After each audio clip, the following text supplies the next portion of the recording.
Ya, no, tranquilo, no hay problema. Venga, yo me meto aquí a... salga.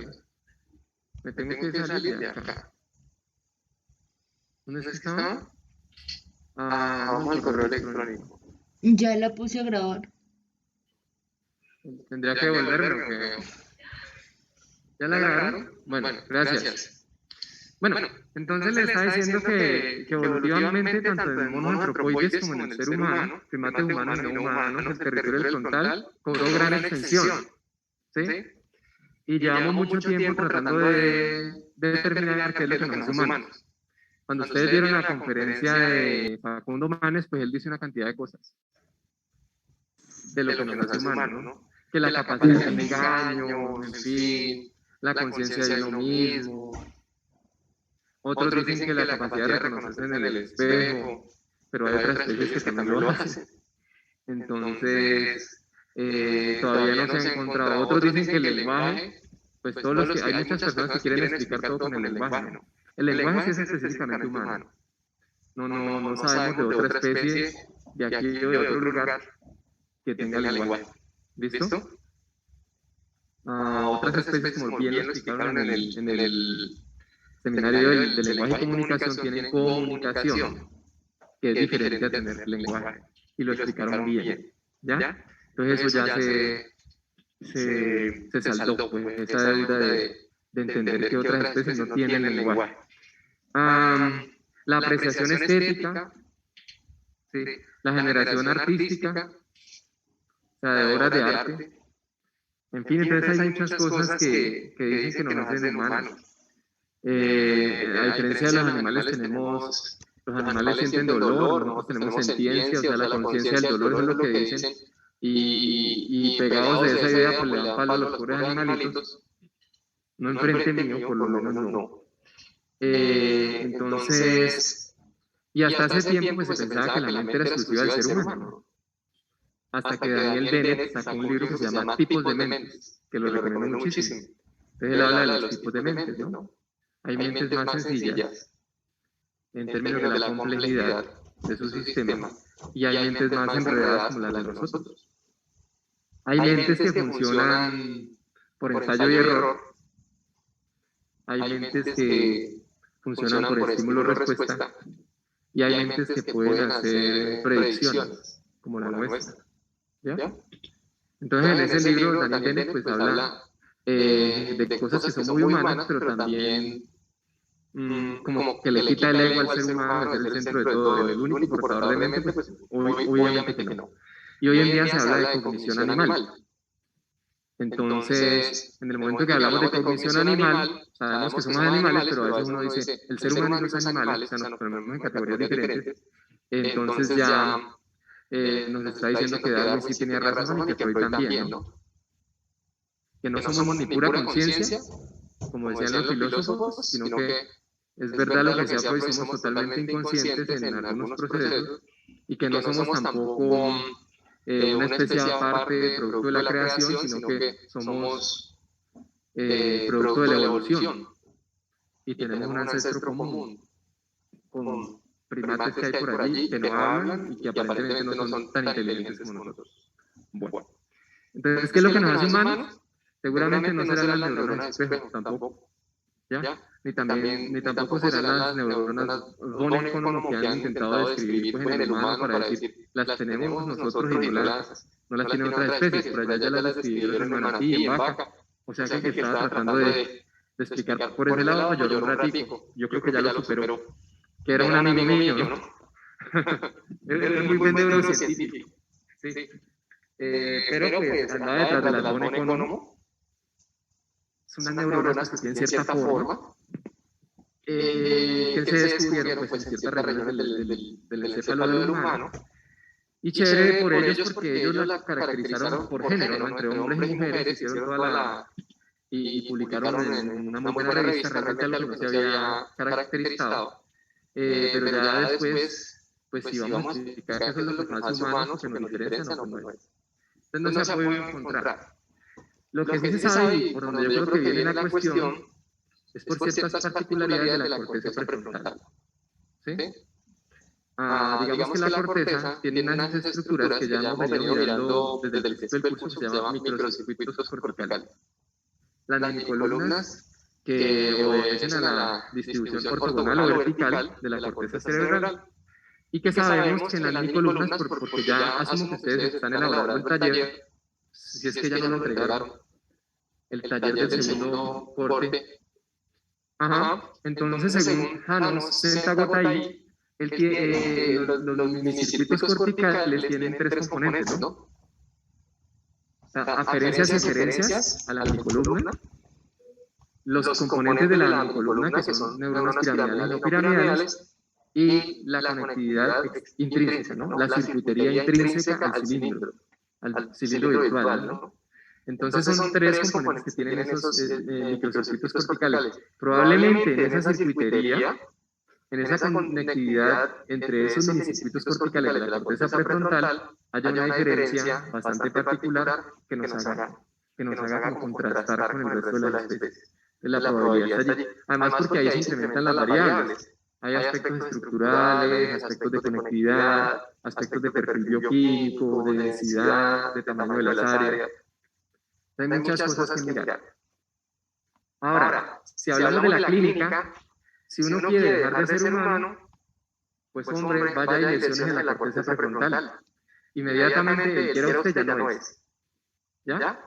Qué tristeza. Pepito Pérez, desde que se volvió en esa moto, pues los que andan en moto, pues ya ellos, es asunto de ellos, si ya se les dijo muchas veces. Entonces, van y se lesionan la corteza prefrontal y Pepito Pérez ya no es el mismo, ¿no? Como el mismo Phineas Gage, que explicó ya Facundo Manes. Un hombre emprendedor, un hombre con carácter, un hombre que podía planear, dirigir a las personas para que llevaran a cabo pues, sus procesos por allá en las minas donde trabajaba. Y después de la lesión que la varilla atravesó, pues se volvió un gamín, ¿ya? Y un gamín en términos de que un hombre que ve a una mujer y le dice su cantidad de cosas, la toca con las palabras, eso es un gamín, ¿sí? ¿Ok? Entonces, precisamente por eso parece que la evolución nos dio a nosotros el pensamiento. Una cosa son los actos, otra cosa es el lenguaje, que también es un acto, y otra cosa es el pensamiento. Si a mí me gusta alguien, yo pienso 5 segundos y puedo desplegar la fantasía. La representación de las cosas es lo que nos permite vivir en comunidad. Cuando yo deseo algo y no lo ejecuto, sino que me lo represento en mi cabeza, en la fantasía, porque no es adecuado en ese momento, eso nos permite ser seres que viven en comunidad. Entonces, en el momento en que el deseo lo volvemos representación y no se materializa, porque las convenciones en ese momento no lo permiten, somos seres que respetan los códigos y las convenciones de una cultura. ¿Ya? Es gracias al pensamiento y que está muy frenado o muy regulado por la corteza prefrontal, es que podemos vivir en comunidad. Phineas Gage perdió esa capacidad. Entonces, hasta por allá metió un circo y mostraba pues sus heridas, como si él fuera una atracción, y montó un prostíbulo, en fin, no es tan mal montar un prostíbulo, personalmente yo no lo montaría. Hay personas que tienen sus negocios y son finanzas, pero de todas formas también hay personas que tienen un código moral que dicen, está bien, con eso ganaría dinero, pero no es mi estilo, no es mi camino, entonces no lo haría, ¿ya? Y todo eso gracias a la integridad del lóbulo frontal, específicamente la corteza prefrontal. ¿Hasta ahí?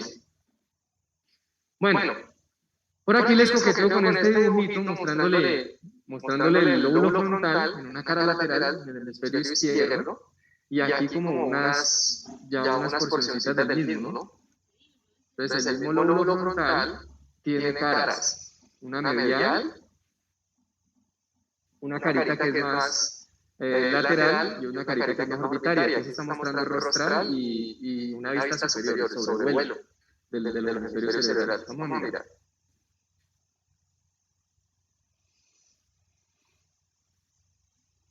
El que quiera saber más del tema puede revisar el libro en un capítulo que se llama Acción Voluntaria. ¿Sí? Acción voluntaria y función ejecutiva, y función ejecutiva. No estoy muy seguro en el capítulo, si lo podemos ir revisando, Valentina. Es con acción voluntaria, en todo caso. Ya lo confirmamos. Allí se desarrolla el tema. Bueno, entonces, cuando yo les diga que lean, por favor lean, muchachos, es por el bien de ustedes. Si usted quiere ser diferente, lean las cosas que el profesor le dice, para que se desmarque de los demás. No esté en la misma bolsa que los demás. Cuando usted salga a trabajar en medio selectivo y en medio de la pilla, y dice, usted, venga acá. Créanme que probablemente no tenga que meter muchas hojas de vida, sino que lo referencian, lo conocen y lo llaman. ¿Listo? Bueno. Entonces dice aquí, el lóbulo frontal humano es el más evolucionado de la escala filogenética. Todo el mundo sabe que cuando hablamos de filogénesis estamos en el marco de la teoría evolutiva. Quiere decir que en un curso como este no cabe la teoría creacionista, no cabe la teoría fijista. Que las especies, desde que fueron hechas, desde que fueron creadas, quién sabe por, pues entonces son así. Fijismo es que no cambia. Entonces cuando hablamos de estos conceptos de esta manera, desde el enfoque evolutivo, estamos hablando desde un enfoque transformista, en el buen sentido de la palabra. Ustedes saben que yo no vengo a jugar.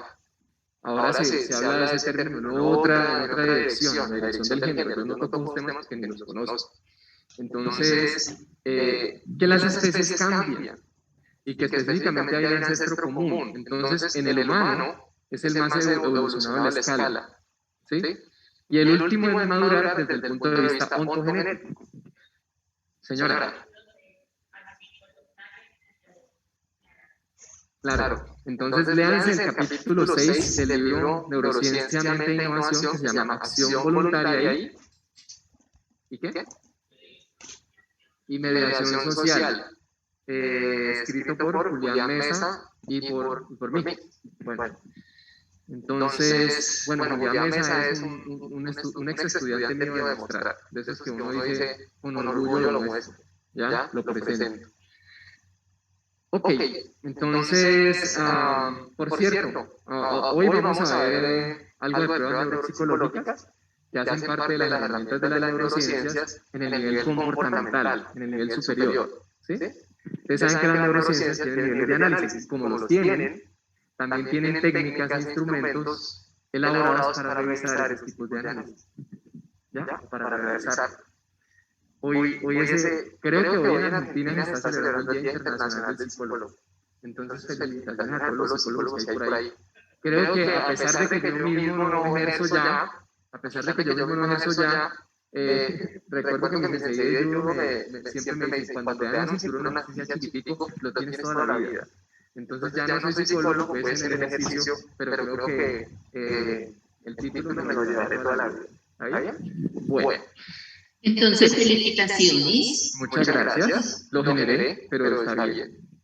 A la gente hay que construirle la cultura, porque hay ciertos días que no se reconocen a nivel de la sociedad, como por ejemplo el Día del Hombre. Es muy reciente el Día del Hombre, y hay que enseñarle a las personas a también celebrar ciertos días. Bueno.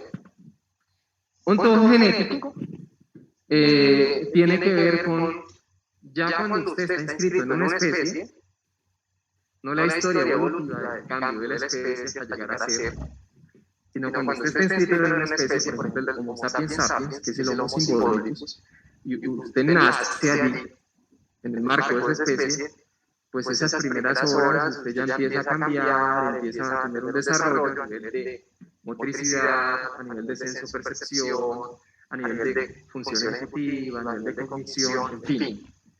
A eso se le llama desarrollo ontogenético, lo que va viviendo la persona a partir de que nace. Y ese desarrollo también se da a nivel de lo emocional, ¿no? De las habilidades sociales, de lo psicológico. Bueno. En el humano dice que el lóbulo frontal constituye la tercera parte del total del cerebro. Eso es demasiado. Imagínense todo el territorio cortical y el lóbulo frontal no más, siendo la tercera parte. Por algo será. Por algo será que hay tanta extensión de corteza del frontal, porque es que ahí está urdida una maquinaria muy potente para funciones ejecutivas y para funciones metacognitivas. Pues ya hablaremos un poquito más de eso. En el chimpancé conforma el 17%, en el macaco el 11%, en perro el 7%, en gato el 3%, y usted va mirando pues que la complejidad o el refinamiento del procesamiento pues es diferente entre las especies. Ahora el perro se ha beneficiado, ¿no? Porque entre más ha pasado el perro con el humano, pues más lo hemos humanizado y más ha desarrollado ciertos atributos, que eso no le quita el valor al perro de ser un animal, que por naturaleza y el vínculo que puede lograr uno establecer con él es como de mucha lealtad, ¿ya? Independientemente si usted lo quiere mirar en términos conductistas de estímulo y respuesta, o estímulo, respuesta, consecuencia, como lo alimenté, y eso fue reforzante para él, pues entonces aparentemente por eso me quiere. ¿Ya? Pero todos los que han tenido perritos saben que la conexión que uno logra establecer con ellos va un poquito más allá del conductismo. ¿Sí? Bueno, ahora estos datos los pueden revisar aquí en estas referencias. Pues la corteza prefrontal tiene unas regiones, y aquí las pongo, son estas tres. Usted como médico tiene que conocerlas sí o si no simplemente es un payaso de la medicina. Porque a usted le va a llegar, quiera o no quiera, pacientes frontalizados, así se les reconocen en el argot de las ciencias de la salud. Este paciente está frontalizado. ¿Qué es frontalizado? Que tuvo, por alguna etiología del daño cerebral, tuvo compromiso del lóbulo frontal. ¿Sí? Compromiso del lóbulo frontal. Vaya, eso es un atentado. Bueno, entonces, la primera región del frontal. Lo que pasa es que aquí ya estamos reduciendo, ¿no? Aquí aclaro una cosita. Este es el frontal, ¿no? Si estamos en una cara lateral como lo está la imagen, sabemos que este surco central o de Rolando, si yo voy de posterior a anterior hasta la región frontopolar, todo ese territorio es el lóbulo frontal, e incluye los giros que ya conocemos. Giro frontal superior, frontal medio, frontal inferior, y el giro o la circunvolución prefrontal. ¿Ya? Pero, cuando hablamos de la corteza prefrontal, que es la que tiene mucho más que ver con el refinamiento de con la cualidad que tenemos tan diferente de las funciones psíquicas superiores que desplegamos nosotros, ya tenemos que hablar de la corteza prefrontal. Y esa está más adelantico. Entonces, hay áreas que no hacen parte de la corteza prefrontal. Por ejemplo, el área 4 de Brodmann no es corteza prefrontal. Es frontal, más no corteza prefrontal. El área 6, que es la premotora o motora secundaria, tampoco es corteza prefrontal, no lo es. Las 44 y la 45 tampoco se meten en el paquetico de corteza prefrontal. Así sean las áreas pues, que tienen que ver con el lenguaje, con Broca, con la planeación expresiva. Esa no. El área 8 tampoco suele meterse en el paquetico, la que tiene que ver con los movimientos oculares o la intención afectiva de la mirada, que ya les explicaba yo en neuroanatomía. ¿Sí, muchachos? De la que somos víctimas cuando las mujeres nos miran feo, no sé, a veces cuando cometemos errores o cuando no lo merecemos. Pero en algunas caracterizaciones sí meten al área 8, en corteza prefrontal, solo que en la mayoría de las caracterizaciones no está. ¿Listo? Entonces dije, ¿qué áreas no están incluidas? Ahora, ¿qué? Ajá. Ahorita vamos a mirarlas como con más precisión. Entonces aquí lo que me están diciendo, que esto le interesa mucho al médico, al futuro médico. Ya sabemos pues que si se daña la 44 y la 45, ¿qué podríamos esperar que pase? Si se daña la 4 y la 6 ya uno más o menos sabe, o la de movimientos oculares también uno más o menos sabe, pero ya las de la corteza prefrontal son muy importantes y vamos a detenernos sobre ello. Entonces, la corteza prefrontal tiene tres caras. La corteza prefrontal dorsolateral, que equivale a la lateral, pues. La corteza prefrontal medial y la corteza prefrontal orbital. Entonces, mire que acá me está señalando que en la corteza prefrontal hay unas estructuras que hacen parte del sistema límbico. O sea que hay corteza del frontal que es frontal límbica. ¿Ya? generalmente cuando uno le habla del sistema límbico, uno llega y rebota de una sobre la amígdala, ¿no? La amígdala, y por allá los que tienen un poquito más de conocimiento y que han escuchado algo del circuito de Papez, dicen, no, la formación hipocampal también. Y probablemente algunos núcleos del tálamo, como el tubérculo anterior del tálamo. ¿Sí? Pero suelen dejar por fuera que el territorio del frontal también ahí tiene estructuras frontales límbicas. Entonces, la porción anterior del giro del símbolo que está en el frontal, estoy hablando de la cara medial del hemisferio cerebral, esa es parte del sistema límbico. Entonces, los componentes límbicos del lóbulo incluyen cíngulo anterior, o sea que incluirá región pregenual y subgenual, ¿sí o no? Sí. Y el sector posterior de la superficie frontal orbital. El sector posterior de la superficie frontal orbital. Por la parte basal, el sector posterior. Ahí hay áreas muy importantes. Vamos a mirar ahorita. Empecemos con una. La corteza dorsolateral. Mire que aquí está en la cara lateral, ¿no? Y ya está viendo usted qué áreas incluye, ¿no?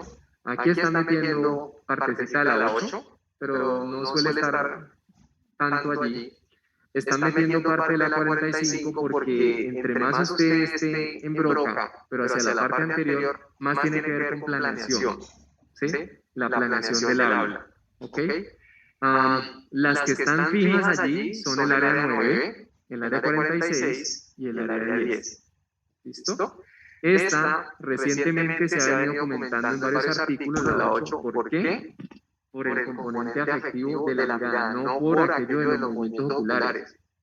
Eso no, ¿por qué la metería eso dentro de las funciones psíquicas superiores?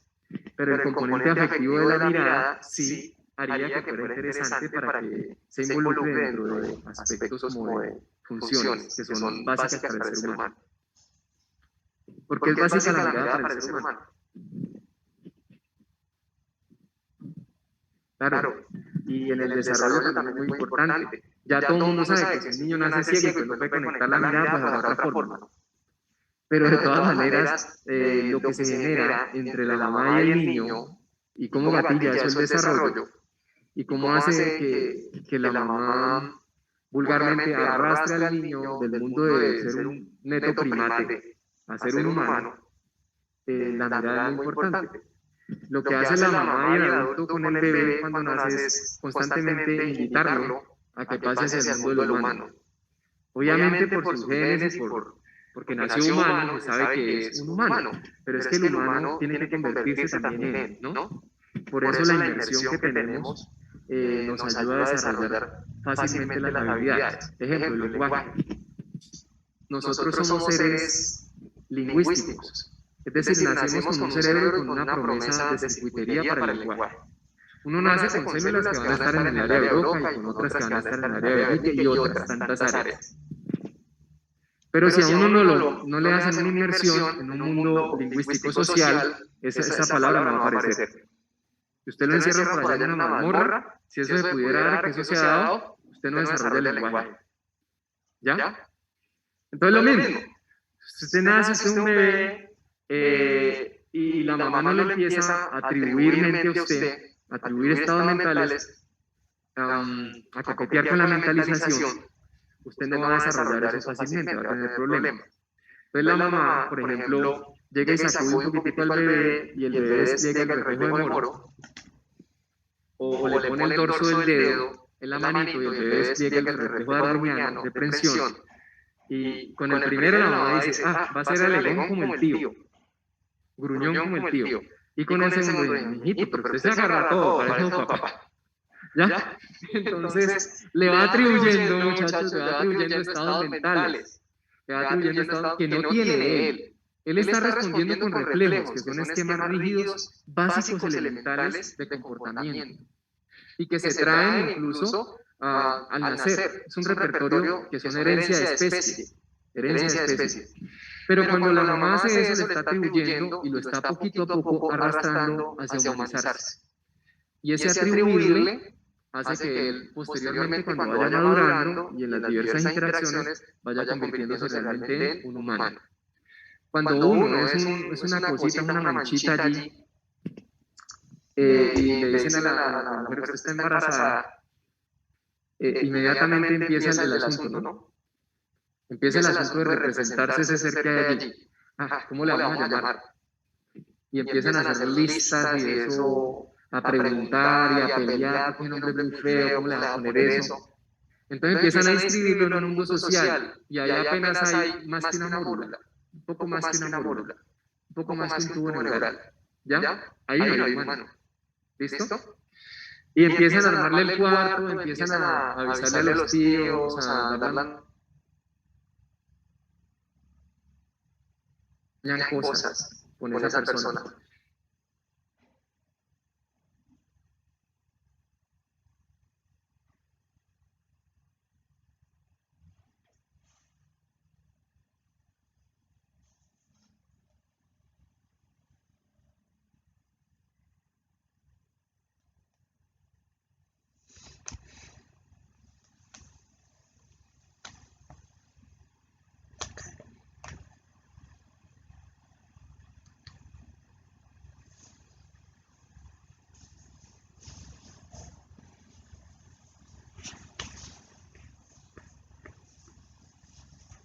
Ay, Dios, Dios, Dios.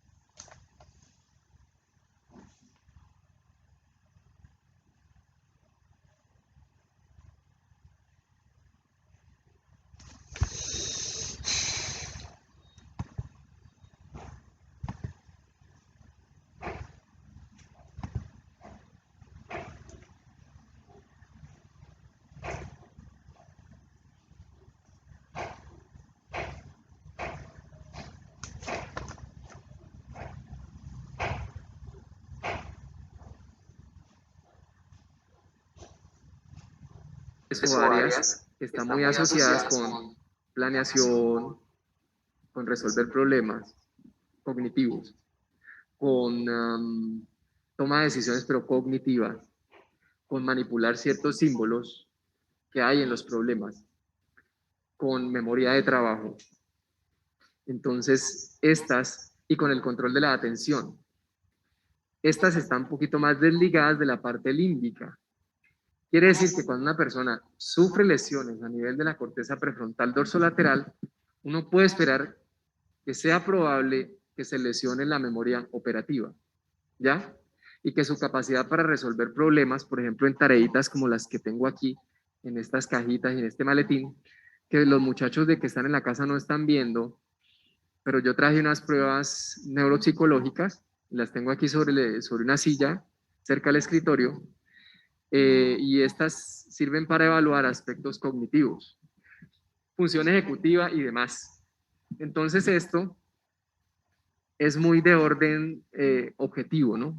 Mire lo que está diciendo aquí. Aquí me la está ubicando geográficamente y por acá me está hablando, digamos, en qué proceso se involucra. Ubicación, situada en la zona rostral extrema del lóbulo frontal, ¿sí? Es la estructura cerebral más compleja y más desarrollada, funcionalmente hablando, en los humanos, siendo una característica propia de la especie su extenso desarrollo y su organización funcional. Al parecer, esa corteza es el pináculo de la evolución de la corteza cerebral.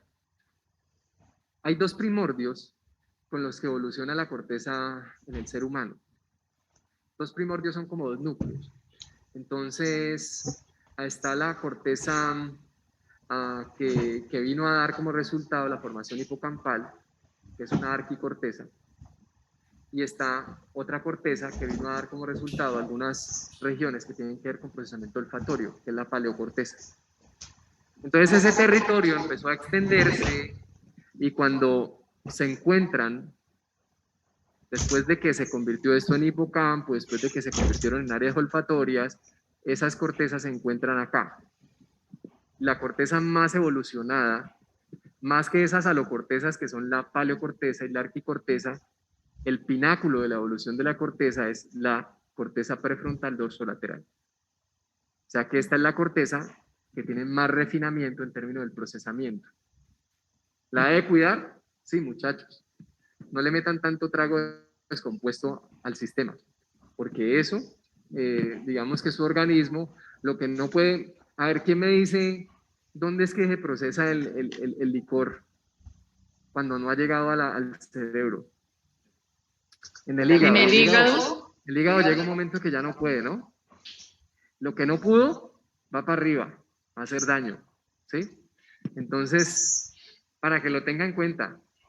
Bueno, entonces esta es la que usted más se tiene que, no mentira, se tienen que cuidar todas, pero esta particularmente es es de mi eterno cuidado, ¿sí? En términos de lo que yo cuido de mi cuerpo. Bueno, entonces, las áreas que la componen sobre todo son esta, la 9, la 46, la 10, ¿sí?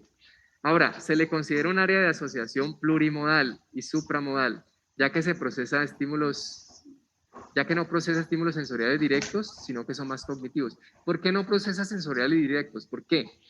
Porque los directos hacen relevo en el tálamo y llegan a las áreas sensoriales primarias. Por ejemplo, el visual llega aquí a la 17. Y ya después es que esto por fibras arcuatas o en U llega acá. O por fascículos, por ejemplo, el fascículo longitudinal superior. ¿Ya? Que son fibras córtico-corticales, ya las vimos. Pero entonces, ya cuando llega aquí, esto viene tan procesado que no son estímulos sensoriales directos, ¿sí? Sino que han tenido muchos intermediarios. Bueno, entonces, antes de seguir, para poner un ejemplo de eso, yo ya les puse el ejemplo del brasier en el escritorio del profesor, pongámoslo hoy. no. Les vamos a suponer, dicen brasier y los muchachos de una, por supuesto, es una pieza estética fundamental. Bueno, entonces, resulta que estamos dando la clase acá, muchachos.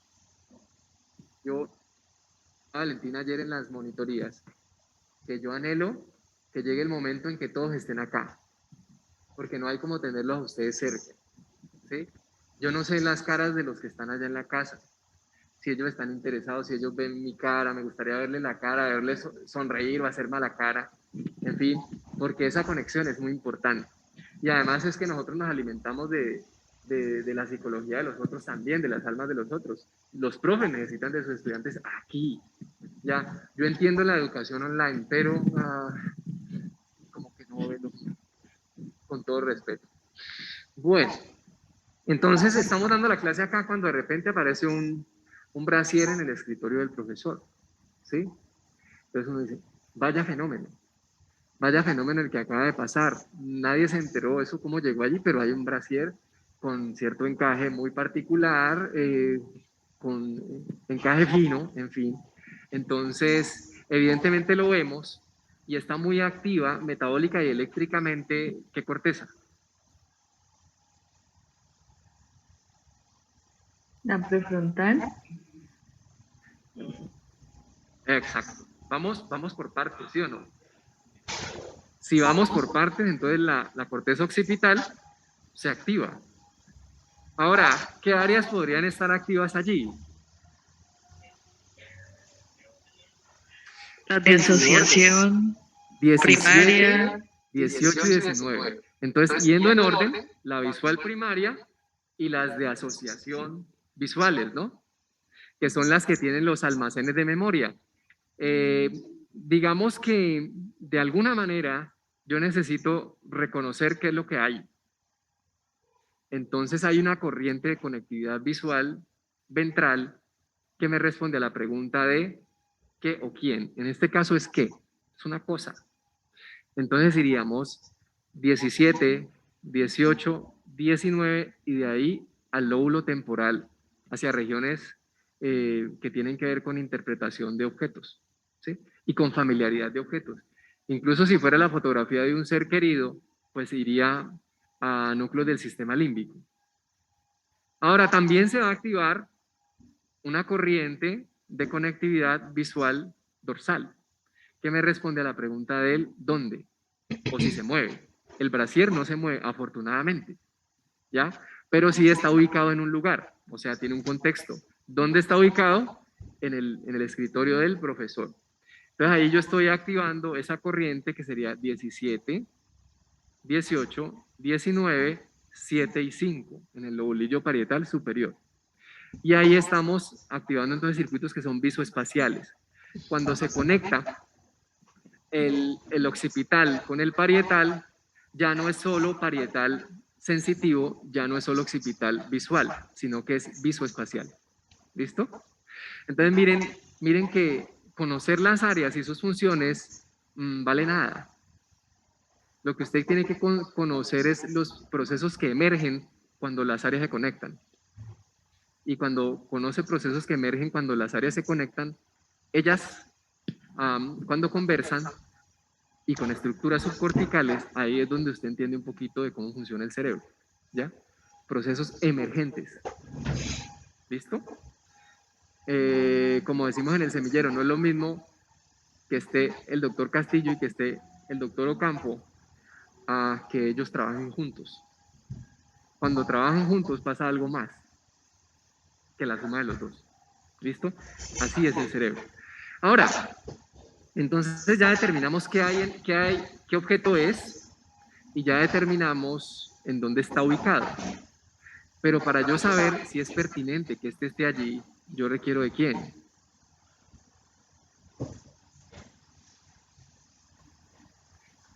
Ok, entonces vamos a ir conectando por fibras arcuadas o arcuatas o por fascículos hasta, el caso es que son fibras corticocorticales, hasta el frontal, que es el que podría finalmente determinar. ¿Listo? Si es correcto que esté allí. ¿Qué dicen ustedes? ¿Es pertinente que esté el brasier allí? No estoy preguntando si les gustaría, si no es pertinente. Bueno, ok. Vale, entonces acá, a lo mejor estas no tengan que ver con poder finalmente juzgar si socialmente es adecuado que ese objeto esté en el escritorio, pero sí tendrán que ver con el razonamiento de análisis costo-beneficio. Cuando usted conoce a una persona y no le está metiendo emociones, está evitando al máximo las emociones, usted puede sacar una hoja y tirarle lápiz a eso, ¿no? ¿Por qué me conviene? Entonces uno lo va a hacer racional. Vamos a pensar que utilizamos la razón y podemos tener éxito en el amor. Ya, vamos a meternos esa mentira. O con razón y emoción. También a rato sería como mentiroso porque eso es un poco complejo.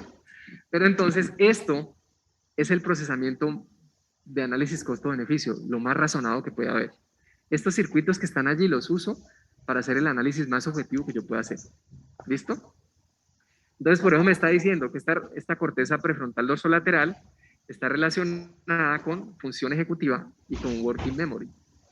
¿Qué es función ejecutiva? Ya lo hemos dicho. Función ejecutiva es planeación, resolución de problemas, es flexibilidad cognitiva. Entonces yo puedo hacer una operación matemática. ¿Han visto los físicos? ¿Cómo la resolvió? No, pues por este lado. Y sale otro, generalmente un estudiante dice, profe, la resolví por otro.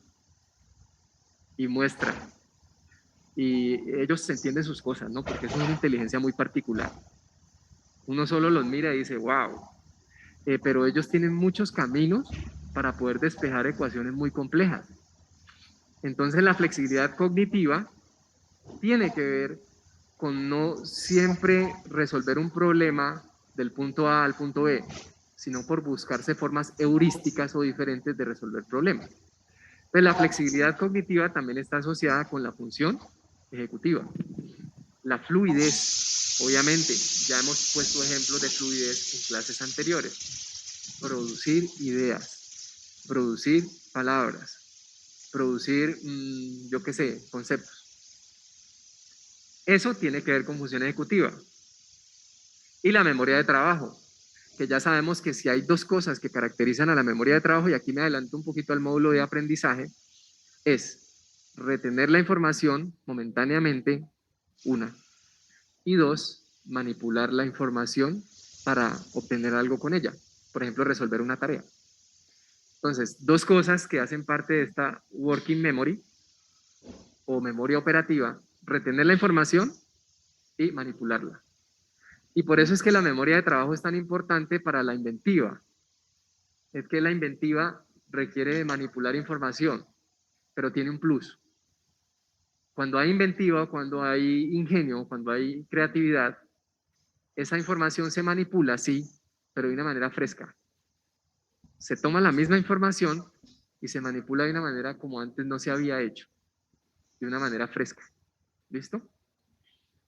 Y toda forma de inteligencia o toda forma de creatividad de esa manera tiene que ver con memoria de trabajo. ¿Listo? Bueno, entonces esta está aquí en la parte lateral del lóbulo frontal hacia la región más rostral, incluye áreas como la 9, como la 46 y como el área 10. Ellas en sí, ¿a qué se dedican, profe? Pues hombre, uno no tiene que parcelar tanto las áreas, pero lo que es la 9 y la 46 están muy relacionadas con la memoria de trabajo. Pareciera que la información llega primero de primera mano a la 9, ¿sí? Y después va a la 46. Pareciera, eso fue lo que encontró el grupo de Centro de Estudios Cerebrales en una investigación que hizo. Pueden, si quieren revisarlo, en Arteaga y Pimienta, cuando hacen un análisis del área 46 en las láminas 2 de la corteza cerebral. Y el área 10, por su parte, pues está involucrada en una cantidad de cosas que ya se las he comentado, pero sobre todo, en este caso es muy importante mencionar que tiene que ver con la selectividad en la atención y con el control general de la atención, con la atención ejecutiva. La atención ejecutiva es la que yo presto porque estoy generando un esfuerzo para aprender algo, para concentrarme en algo. La estoy direccionando. Esa se llama la atención ejecutiva. Bueno, en cuanto a la corteza prefrontal medial, esta que está aquí, ya usted sabe que para poder llegar a ella, usted tiene que hacer un corte sagital y tiene que exponer entonces la cara medial del hemisferio. Y aquí está viendo que hay regiones en relación con el cuerpo calloso, este giro del cíngulo que está techando el cuerpo calloso, pero sobre todo la parte anterior del giro del cíngulo, la región subgenual, la región pregenual y toda la porción anterior del cíngulo. Esas áreas que tenemos allí son importantes entonces para la corteza frontomedial del prefrontal. Entonces la 24, la misma 32 que no se le conoce muy bien a qué es que se dedica. De hecho, yo dejé un proyecto escrito en el Centro de Estudios Cerebrales para caracterizar el área 32. El área 24, que se ha caracterizado muy bien en el Centro de Estudios Cerebrales, ella tiene 3 partes. O sea, las áreas tienen una parte A, una parte B y una parte C. Las áreas no son tan sencillas como las muestran en los libros de anatomía, tienen porcioncitas, están subdivididas. Y esas porcioncitas tienen cositas diferentes en términos de densidad, de tipos de células. El área 12 y el área 11 que sale un poquito acá. Entonces esta región, me explicaba mi maestra, la doctora Escobar, en su momento, que está muy relacionada con los deseos. No los deseos libidinosos, muchachos, sino con los deseos que uno ejecuta para que una tarea se pueda llevar a cabo. La vulgar perseverancia. ¿Sí? Entonces ella ponía el ejemplo específico de cuando uno desarma un reloj suizo. Un reloj suizo es un reloj que, primero que todo, es muy caro y en segundo lugar tiene una maquinaria con muchas piecitas que todas deben estar en su lugar, alineaditas para que el reloj tenga el funcionamiento de alta efectividad que tiene. Entonces yo lo desarmé, pero si yo lo hubiera desarmado me tiré el reloj, porque yo qué diablos voy a saber de armar un reloj suizo. Pero entonces el que lo va a volver a armar, que es el que sabe, tiene unos destornilladores muy chiquiticos y él se va a dar a la tarea de quizá limpiar las piecitas, les hace mantenimiento y después va a ponerlas todas en su lugar hasta que el relojito quede sonando y funcionando de la manera adecuada. Para poder hacer eso, el deseo que lo mueve a lo largo de la tarea tan compleja, que lo sostiene en esa tarea, está muy mediado por estas estructuras, por estas áreas de la región anterior del giro del cíngulo, que hacen parte de la corteza prefrontal medial. ¿Listo? Y es muy parecido al deseo que lo mueve a usted a sentarse ahí, yo no sé cuántas horas nalga al día, y escuchar todos estos cuentos. ¿Por qué? Porque usted tiene un deseo fuerte, ¿no? Si usted estuviera aquí por su papá y su mamá, pues es estar sentado ahí hasta que le borre la rayita, de pronto no, usted no llegue a término, ¿no? Yo no sé qué tanto un médico pueda llegar a graduarse por darle gusto a la mamá. No estoy tan seguro. Puede que el pregrado, pero ya para hacer un doctorado en el tema que le gusta a la mamá, creo que no lo logra. Hay cosas que tienen que ser del alma, que tienen que ser de uno, intrínsecas. Entonces, son tan difíciles que para poder desplegar ese deseo, para no caer en la indiferencia frente a las demandas de esa formación de esa actividad académica, pues tienen que, digamos, calarle muy hondo a uno. Entonces, la persona que tiene esta lesión en estas estructuras, es muy probable que se haya pagado 11 millones de pesos el semestre, siendo consciente pues de cómo se apretaron sus papás para hacer esa inversión. Venga acá y pierda los exámenes. Venga acá y no estudie. Venga acá y se vaya por allá, como dicen vulgarmente, a apretarse las nalgas o a mostrar los bíceps y a modelar sin interés en lo que es el verdadero proceso que se hace. Entonces las personas con lesiones acá son indiferentes ante el ambiente. Perdiste el parcial. No es que te digan, me importa nada ese viejo, sino simplemente puede que no te digan algo así despectivo, pero a la larga tú concluyes que no le que hay una indiferencia frente a lo que pasa, no hay una comprensión de perseverar y de las cosas verdaderamente importantes. Este diagnóstico, si uno lo dice grosero, es un me importa un tipo que está clasificado en me importa un, ¿sí? Ok, ¿ustedes me entienden? Pero no porque sea un vago, sino porque tiene un daño acá. ¿Listo? Entonces, cuando usted ve a una persona que tiene una lesión a ese nivel y que se está comportando como me importa un, ¿sí? Es porque hay compromiso de esta corteza y eso ya está caracterizado en la literatura. La casuística está llena de explicaciones al respecto. Entonces, estas áreas tienen que ver con el deseo para mantenerme en la tarea. ¿Listo? Eso es importante para el control de la atención. Por supuesto. Entonces, ¿eso podría repercutir en fallas en la atención? Claro que sí, porque hay un deseo, una motivación amarrada a la elaboración de la tarea. Esta región tiene que ver con ello. Vamos a ver entonces dónde se ubica. Se localiza en las caras mediales de ambos lóbulos frontales, en la mitad anterior del fascículo cingulado. Qué fea forma de escribir, del fascículo del cíngulo. Entonces, aquí sabemos que el giro del cíngulo es atravesado por el fascículo del cíngulo. Incluye áreas pertenecientes a la corteza premotora, o sea, acá. Estas son de la corteza premotora. Recuerden que la corteza premotora incluye área 6 y área 24. ¿Listo? Motora suplementaria. Entonces esta área 24, de hecho aquí también hay representación del área 6, ¿sí o no? ¿O solo el lateral? Hago una pregunta. ¿El área 4 se representa ahí en el lobulillo paracentral, que es este? ¿Cómo que no? ¿Por qué son tan imprecisos?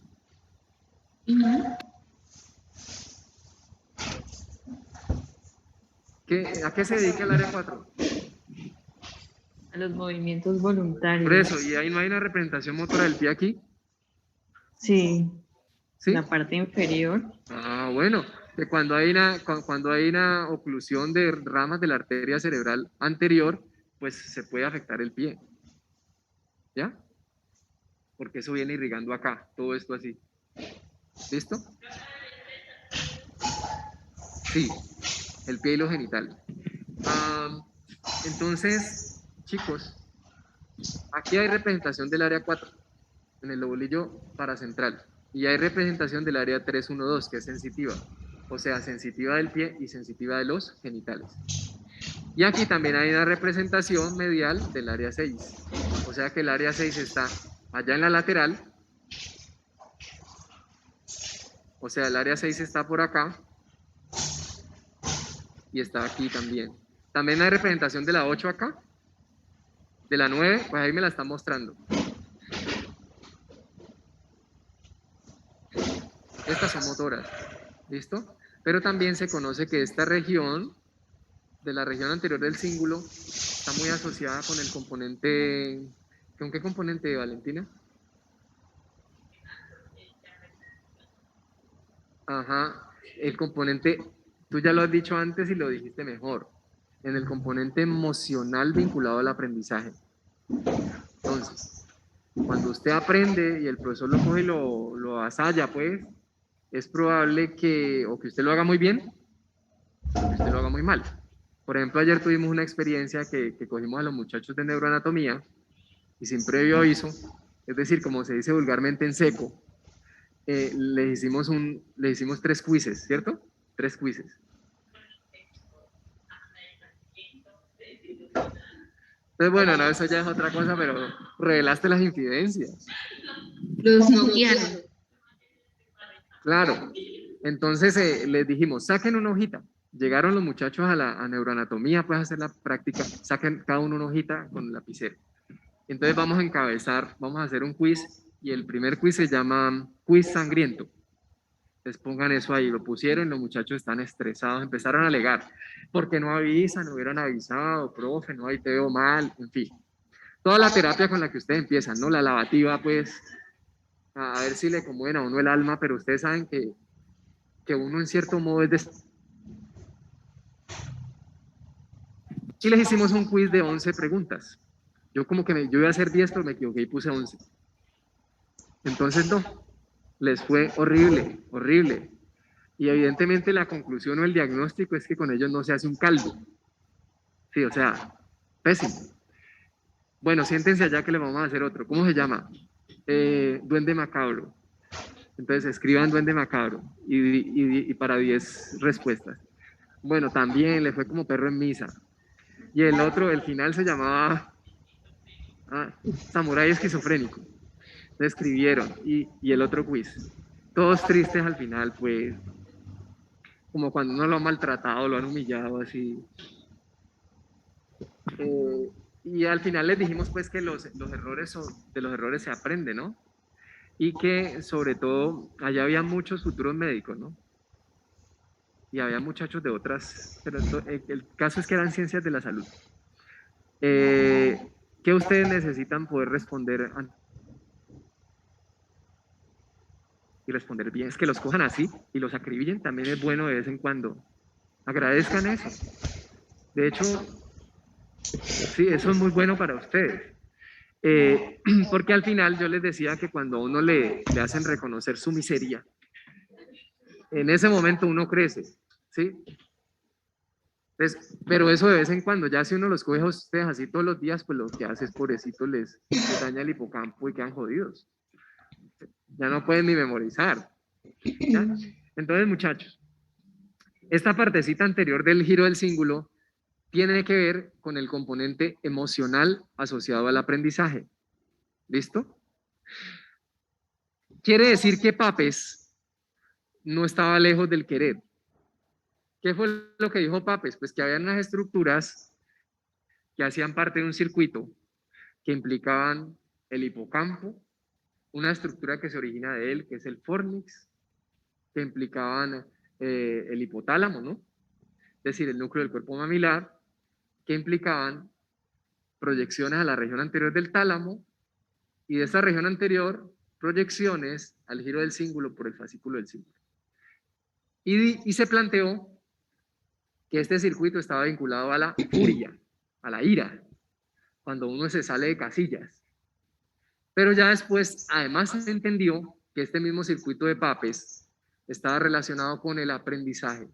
Entonces, miren, con emociones y con aprendizaje. Y hoy en día nos hemos enterado que está asociado al componente emocional vinculado al aprendizaje y a los deseos que uno sostiene para poder mantener la atención en la elaboración de una tarea. Qué detalle, hombre, ¿le apagaron uno? Venga, le pido un favor. Bueno, buenos días, qué pena. Si va a apagar uno, que sea este, que es que me está dando un calambre en esta mano. Muchas gracias. Muchachos, qué detalle, hombre. Bueno, hace ratico ya me quería salir, pero me frío, muchachos. Se estaba metiendo. Qué bien, buena estrategia. Hombre, no traje maletín. Ya, bueno, eso se llama empatía, mentalización. Ok, entonces estamos en este punto. Y acá vamos a leer de esto. Pues soporta procesos como la inhibición. Ah, este me está escapando. Detección y solución de conflictos. Al igual que la regulación y esfuerzo atencional. Paremos ahí. La regulación y esfuerzo atencional, eso tiene que ver con el deseo. Es como si modulara la atención a través de el deseo de mantenerse en la tarea. Pero esto no lo hemos explicado. La inhibición. Hay una habilidad que hace parte de la función ejecutiva, de las que he estado explicando. Y es el control inhibitorio. Es muy importante en el humano. Tiene que ver con ciertos frenos que tenemos. El control inhibitorio tiene varios componentes. Uno de ellos es el control inhibitorio, que lo veremos cuando veamos sistema atencional, el que me sirve para zanjar la competencia entre los estímulos. Entonces, del medio ambiente vienen estímulos de todo tipo. ¿Ya? De pronto en estos salones ustedes están más protegidos de los estímulos, de la avalancha de estímulos, pero si estuviéramos dando esta clase por allá en una mesita, de esas donde uno a veces se ubica, por allá todavía existe el Nietzsche. Hay cosas que murieron, ¿no? Bueno, las cosas que sobrevivieron. Entonces, si uno se hace por allá por el Nietzsche y a ver esta misma clase en un computador, creo que el esfuerzo atencional puede que sea mayor para ustedes. ¿Sí? ¿Por qué? Porque hay muchos estímulos compitiendo por entrar al sistema, relevando en el tálamo, y el tálamo, como es un hombre que plantea opciones a la mujer, entonces, y la corteza, en ciertos casos es una mujer muy selectiva, pero en otros casos es una mujer que no es selectiva. Entonces, los muchachos se distraen muy fácilmente. Uno se concentra más y otro se concentra menos. ¿Por qué? Porque la corteza le puede decir no al tálamo, no me mande más de eso. Y hay ciertas cortezas que no les han de decir no al tálamo. ¿Ya? Mándeme todo lo que venga. Por eso es que la competencia entre los estímulos no se crea un filtro y no se puede regular. Ese es un tipo de control inhibitorio, es más cognitivo. Ese tiene que ver más con la corteza prefrontal dorsolateral. Es más cognitivo. Ahora, este del que estoy hablando aquí, la inhibición, tiene más que ver con aspectos que son de tipo social. ¿Sí? Entonces, esta región, que es medial o mesial, junto con la orbitaria, la de la base del prefrontal, tiene circuitos para yo contener mi deseo. Entonces, efectivamente, cuando uno no tiene casi plata, está a fin de mes, se le han acabado los billetes, y hay un compañero que pone un rollito de billetes ahí que tiene una venta de sándwiches, entonces la pone ahí, el hombre está distraído, y uno dice, tengo la necesidad, además deseo invitar a salir a una muchacha, ¿qué debo hacer? O pongámoslo más difícil, porque ahí uno dice, no, pues primero está hacer las cosas bien, obviamente que decirle a él, ve, coge tu plata que de pronto te embolata, ¿sí? No, si de pronto tengo un familiar enfermo, los medicamentos, en fin, no tengo el dinero, ¿qué debo hacer? Se está poniendo grave. ¿Qué se debe hacer? Dígalo, dígalo. ¿Usted se bota sobre los billetes? Buscar los recursos. No, mejor dicho, no lo digan. Buscar Entonces, los recursos, pero no, esos mecanismos que tienen que ver con regular la conducta, están muy relacionados tanto con esta parte medial como con la parte de la base, o sea, órbito medial. ¿listo? No es como dividir solamente esto en esta parte, esto no. Eso en específico tiene circuitos acá en la medial y en la orbitaria. O sea, órbito medial, el control inhibitorio social de lo que es correcto, de qué es correcto y qué no es correcto hacer. ¿Listo? Bueno, la solución de conflictos. A veces cuando uno ve que hay ciertos problemas que presentan incongruencias, pueden ser problemas cognitivos, esta región de acá, sobre todo el área 24, puede detectar conflictos en un problema, congruencias en un problema, ¿ya? O sea que se activa cuando yo detecto incongruencias, faltas de información, malos procedimientos, cuando voy a corregir errores, resolviendo un problema, ¿ya? Bueno, esto lo pueden encontrar un poquito más desarrollado en Fuster 2002, es un artículo que habla de los procesos cognitivos y el lóbulo frontal, y está libre en internet. Aunque en el capítulo de corteza del libro, creo que es el capítulo 8 del libro, yo desarrollo las ideas de Fuster al final del capítulo y están muy claras. Entonces el que lo quiera revisar, bien pueda vaya. Ahora esta corteza orbitofrontal. Estamos hablando de la corteza prefrontal, pero por la base.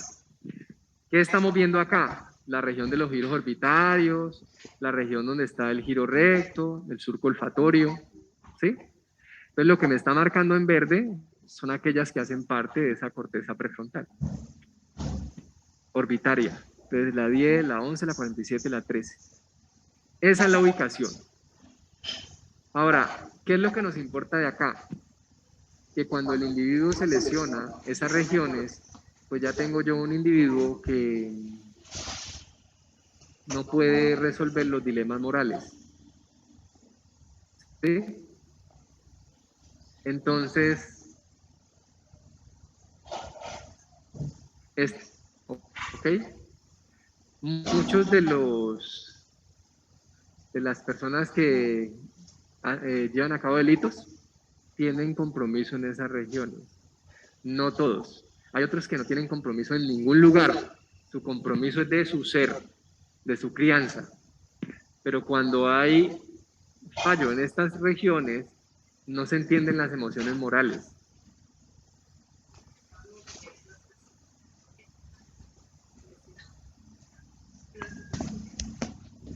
Depende. Perdón, ¿en cuáles regiones? ¿En cuáles regiones? Estaban diciendo que cuando se realizaban lobotomías a las personas y se lesionaba esa zona, las personas tendían a volverse más sumisas. Depende del lóbulo. Dependiendo de la región, ¿sí? Hay ciertas regiones que sí. Por ejemplo, cuando un pacientico tiene lesión acá porque tuvo un trauma craneoencefálico y la masa encefálica se contunde contra el cráneo, entonces ese te aparece como agitado psicomotoramente y puede ser agresivo. Digamos que estos que estaban agresivos puede que se pongan sumisos, pero cuando la lesión es en otro lugar, en otro hemisferio, puede que eso los libere. ¿Qué lo libere? Que lo vuelva a lo contrario, ¿ya? Entonces hay diferencias interhemisféricas que podrían también saltar allí. ¿Listo? Bueno. Perdón, Ahora pero no entendí acá, lo de las regiones que tenían que ver más con lo ético. con estas regiones de la base del frontal, ¿de a qué es que se dedican? Bueno, volvamos a explicar. Sí, por... En el estudio de las emociones, a ustedes les explicaron la semana pasada que hay emociones básicas. ¿Cuáles son las emociones básicas? A ver, los niños de emociones me ayudan a corregir si ellos están haciéndolo bien. Emociones básicas. Miedo, alegría, tristeza, es que celos, ve. No, celos no. Celos es muy refinada, ¿cierto? No falta el tóxico por ahí o la tóxica.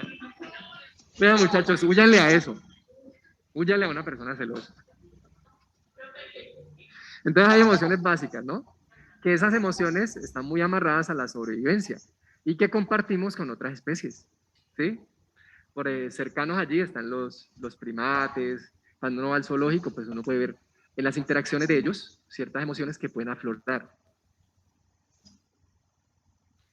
Y hay otras emociones que son, se les puede llamar secundarias o emociones morales. Esas emociones morales, ¿cuáles serían, muchachones? Uy, la culpa, pero la dijo de primera, por algo será, ¿no? Hubiera podido decir cualquier otra, ¿cierto? Está muerta la culpa. ¿Qué otra? Si yo me enojara aquí, muchacho, y le hiciera Ira, una por pataleta a ejemplo, ustedes, ¿qué pudiera puedo estar. sentir después?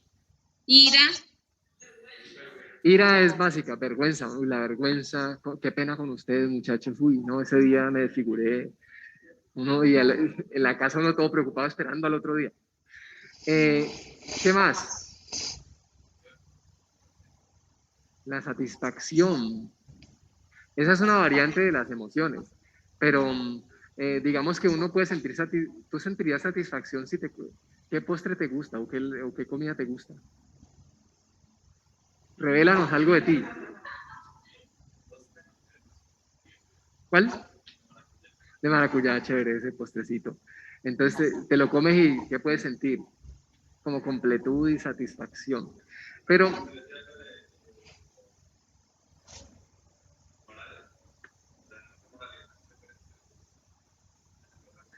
bueno, entonces tiene que ser en función de otro, ¿sí? Las emociones morales, ¿ya? ¿De acuerdo? Otra sería el remordimiento, ¿no? Si yo tengo un lugar de poder y se me fue la mano con otro, es decir, fue injusto, yo puedo sentir remordimiento y eso es bueno. Ahora hay gente que no siente remordimiento. La mayoría de los sicarios no sienten remordimiento, ¿sí? Yo tengo un artículo, por ahí les mandé mi perfil, donde aparecen algunas de mis publicaciones. Hay un artículo ahí que se llama, ya te doy el turno, al que alzó la mano, vínculos afectivos y habilidades empáticas, se llama el artículo. Entonces, uh, ellos muchas veces lo que dicen es que además ese man era muy malo o se puso de grosero y me tocó matarlo, me obligó, ¿sí? Él se había robado una bicicleta y yo le reclamé y se puso de grosero y me tocó matarlo. Igual ahí en esa familia ya le han matado a muchos, ¿sí? Y ya lo hecho está, ahí ya que. Y eso se basa mucho en la forma en que valoran o no valoran a las personas. Por ejemplo, es decir, yo tengo algunas cositas que me gusta tener, pero no me las pongo porque, por ejemplo, no deja de haber en la ciudad personas que si uno va caminando por ahí dice no, ahí va este flaco, sino que dice, ahí va una cadena, ahí va una cadena. Es decir, que no ve el ser humano que hay allí y va a hacer lo que sea por tener esa cadena. Entonces esas personas, muchas tienen alguna lesión, alguna falta de maduración en ciertos circuitos, pero otras tienen es un problema de crianza. ¿Ya? Y es probable que muchos de los sicarios que empiezan en su función o en su labor, ellos tienen unas creencias, ¿no? Y es que el primer muerto, creo que muchos de ellos se reúnen con el que mata, hacen una fogata, comparten, departen, el que ha matado por primera vez está nervioso, porque existe la creencia de que va a venir por él, ¿sí? A jalarle las patas o quién sabe hacerle qué. Pero esa noche no pasa nada, no hay consecuencia y cobró un botín, ¿sí? Si hubiera una consecuencia drástica, si en realidad sí pasara y sintiera un miedo extremo, es probable que fuese otro el desenlace de ahí en adelante. Entonces, generalmente, después del primer acto, no hay consecuencia drástica, ¿ya? Entonces, si les interesa un poco revisar acerca de esas emociones morales y de ese componente, revisen ese artículo. Vínculos afectivos y habilidades empáticas. Milagro me acuerdo de cosas. Bueno,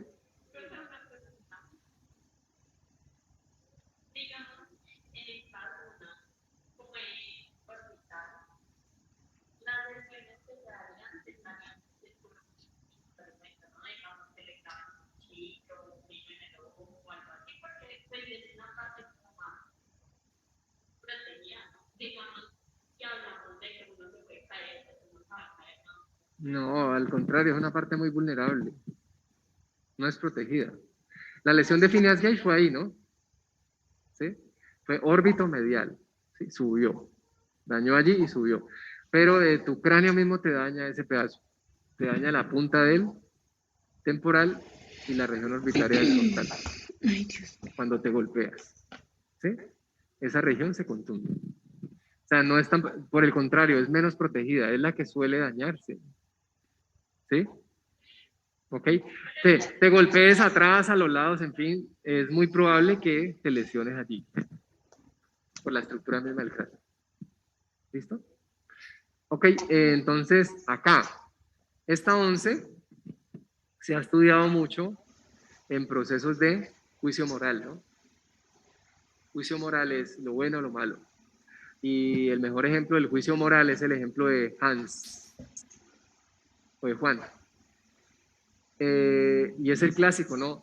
Su esposa se está muriendo de una enfermedad para la que no hay medicamento. Se da cuenta que hay un farmacéutico que elaboró el medicamento, pero él le está sacando provecho al asunto y lo tiene carísimo.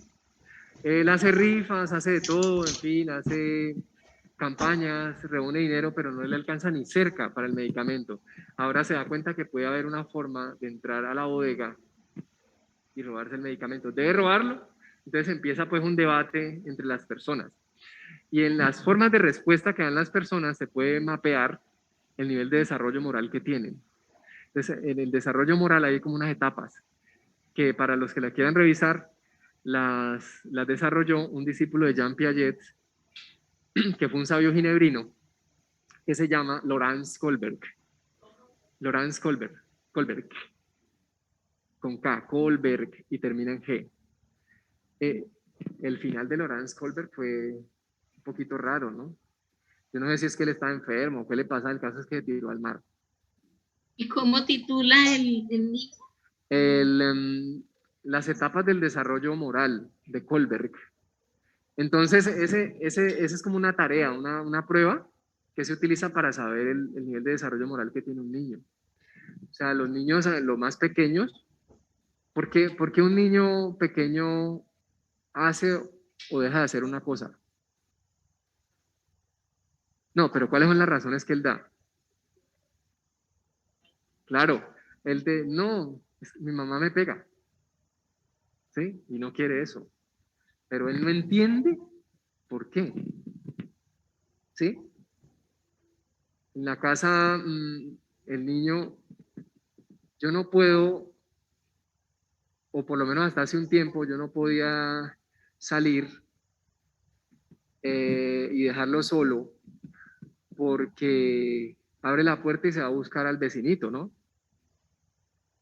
Y si yo tengo cosas de valor en mi casa, es probable que él deje la puerta abierta y se vaya a jugar en Nintendo. ¿Ya? Ahora, la razón por la que él no hace las cosas es porque le pega. En la medida que él va creciendo o porque lo castigan. En la medida que él va creciendo, lo que se supone es que el ser humano entienda que es porque no es conveniente. Um, y que a veces hay razones intrínsecas.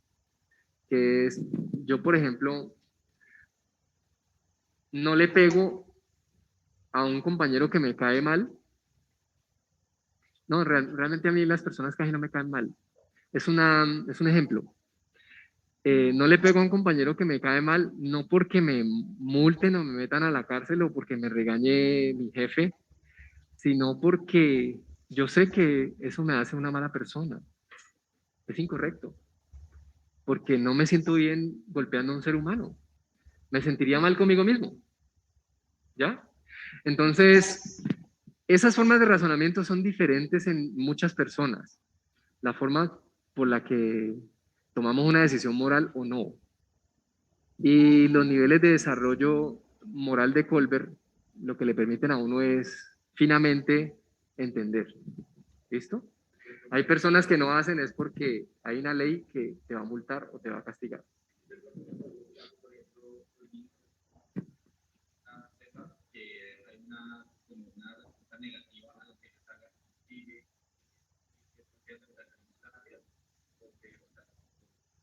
No, mira,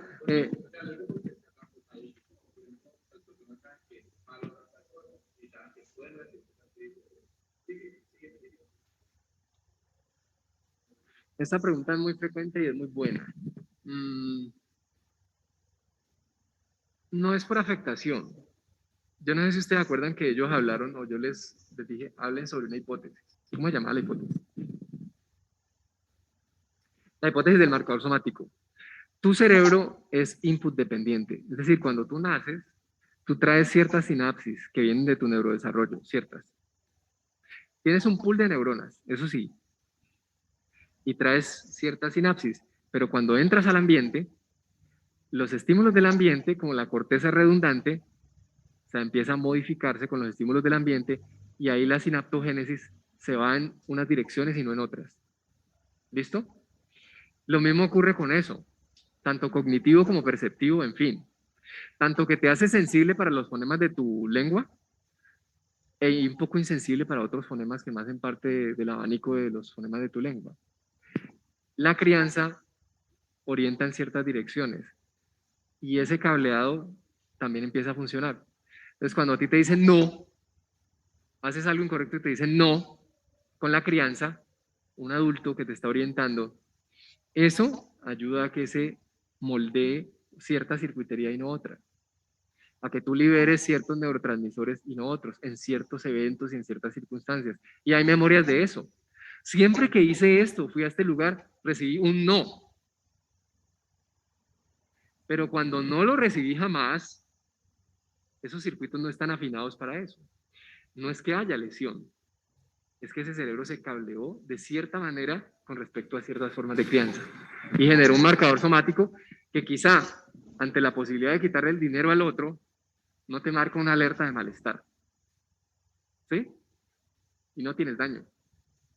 Y hay otras personas que sí tienen daño. Por ejemplo, había una asesina que se llamaba la Mataviejitas. La Mataviejitas, pues ustedes ya saben que mataba. Qué horrible esa señora. Entonces ella le hicieron unos estudios pues de activación cerebral y tenía ciertas regiones que eran hipofuncionales, que funcionaban a la baja, ¿no? A la baja. No me acuerdo si eran ciertas regiones del lóbulo temporal, el giro temporal superior hacia la parte posterior. No recuerdo bien, pero sí efectivamente había un compromiso bastante importante. Y en algunos hay hipofrontalidad, ¿no? Bajo funcionamiento de cortezas del frontal, ¿no?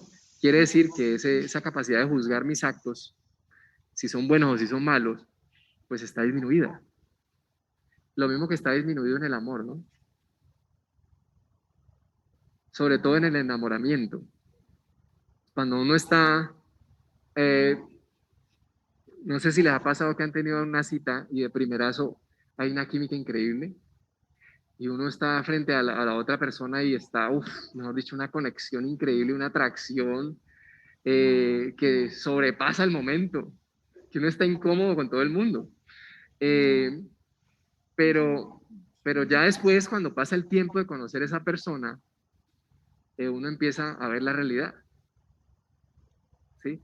Uno empieza a ver, ve, es que tenía esta verruga, ve, es que tiene callos, es que come como un marrano, todas esas cosas. Y ayer tuvimos una conversación de eso, y antes era tan bonito que se come los mocos, ¿ya? ¿Por qué? Porque uno tiene poca capacidad de juicio cuando está en la etapa de enamoramiento. Entonces me imagino que en esa etapa el frontal estará a la baja. Es poca capacidad de juicio. Hay personas que sí efectivamente tienen poca actividad en estas cortezas, pero no necesariamente hay compromiso cerebral.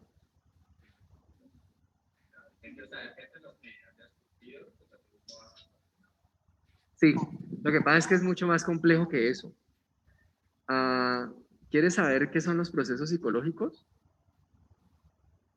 Es aquello que emerge de la interacción entre el cuerpo y el ambiente. Emerge. O sea que si tú te vas y miras el cableado, o si miras las estructuras, puede que no encuentres algo que está en desorden. Pero lo que emerge de esa interacción es algo que no es bueno. ¿Sí? No tiene una explicación estructural. Tú puedes ver un cerebro y no estar mal, pero los actos de esa persona están mal. ¿Listo? Bueno. Entonces, esta participa en la regulación de las emociones y en las conductas afectivas y sociales, así como en la toma de decisiones basadas en estados afectivos. Entonces, esta toma de decisiones ya no es cognitiva, ya no es para resolver un problema cognitivo, sino la toma de decisiones moral. Esto que voy a hacer va a tener consecuencias para los demás, consecuencias morales. ¿Ya? Entonces, esto es lo, de hecho, aquí podría decirse que está parte del freno del cerebro. ¿Por qué yo no hago cosas malas? Porque esta parte orbitomedial está en conexión con esta, están funcionando bien. ¿Listo? Entonces, estas dos tienen que ver con inhibición, esta y esta. Y esta tiene que ver mucho con el juicio moral, con lo bueno y lo malo. Quiere decir que cuando usted está frente a personas que tienen daño en la corteza prefrontal, ellas le van a presentar entonces un síndrome disejecutivo. Si hay daño en la corteza prefrontal, el paciente está presentando un síndrome disejecutivo, pero la pregunta del médico es ¿en qué porción de la corteza prefrontal? Entonces, mirando la neuroimagen, usted dice, ve, esto explica por qué esto, esto y esto.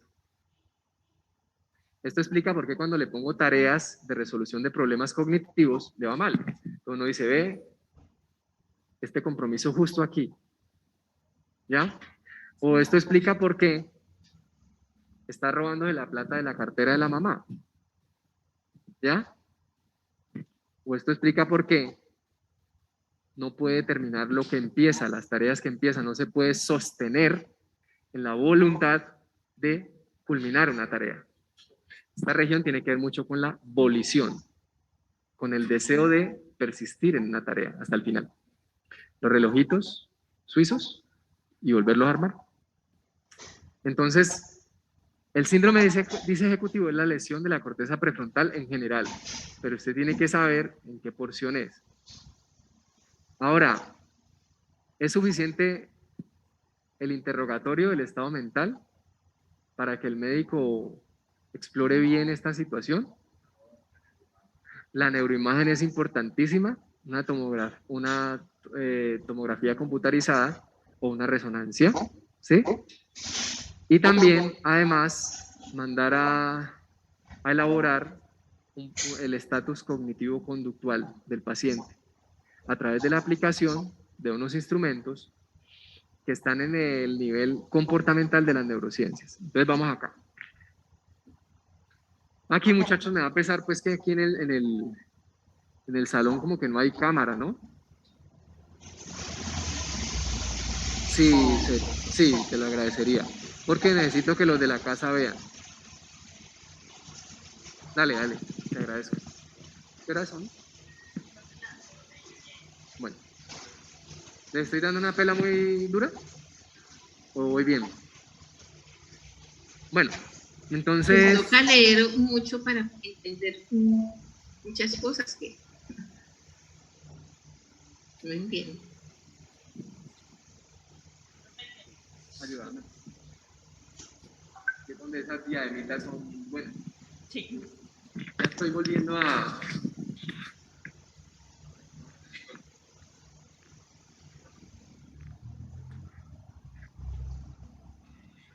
¿Cuál era mi rama?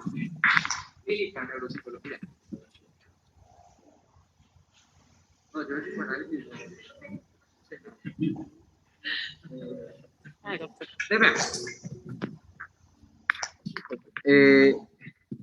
Por lo general, esto se llama una batería de evaluación neuropsicológica. Nos vemos. Una batería de evaluación neuropsicológica. Profe, una pregunta. ¿Alguien de los que está presencial se puede meter al Zoom desde el celular y pues prende la cámara y así podríamos ver en tiempo real? Mapu, ya estamos conectados. Ah, sí, porque no Yo estamos... no veo. Yo tampoco veo, por eso estaba... Ah, ya vi. Ya vi la cámara de Eli, gracias. Bueno, esperemos que están en los ajustes. Gracias.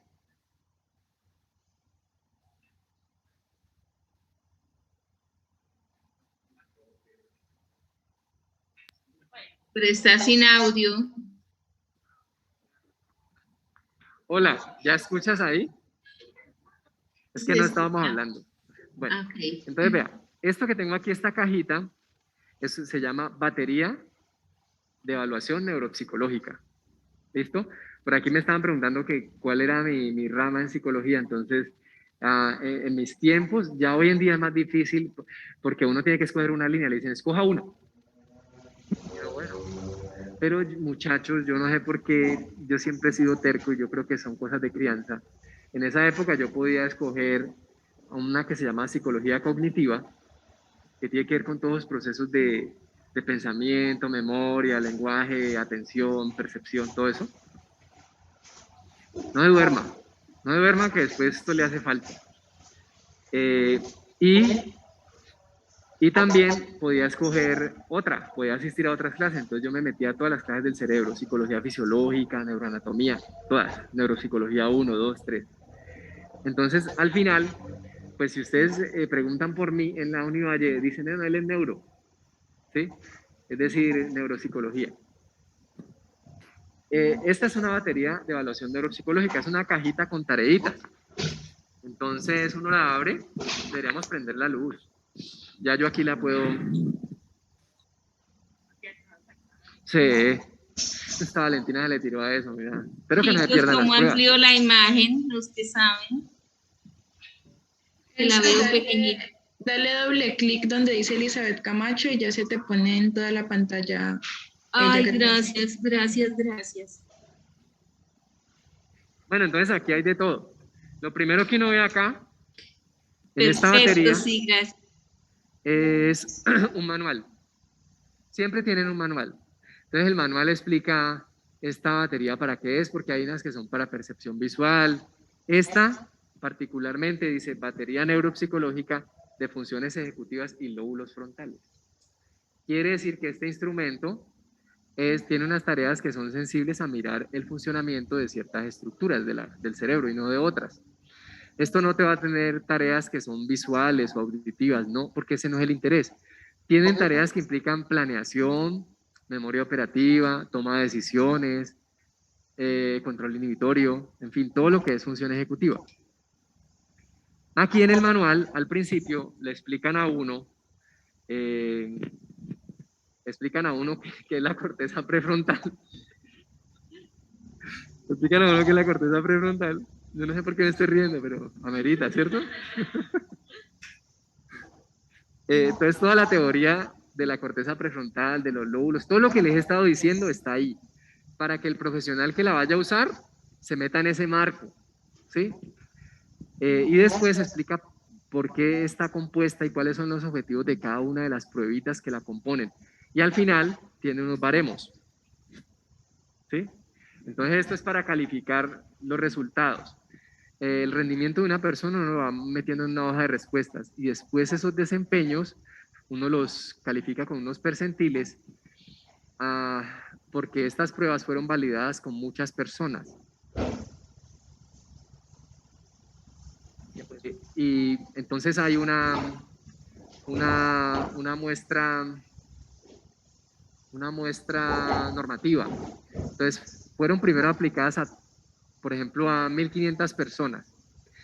De esas 1.500 personas, habían tantos que estaban en ciertos grupos etarios, entre tal y tal rango de edad. Entonces, esta batería tiene, las tareas pueden ser aplicadas desde niños como hasta ancianos. O sea, tiene un espectro muy grande. Luego, la muestra normativa que hay en los baremos, el resultado que usted tenga, por ejemplo, en memoria operativa, a usted le va a arrojar, con respecto a los baremos, las personas de esta edad, de la edad que tiene usted. ¿Cuántos años tiene usted? 20. Ya está viejita.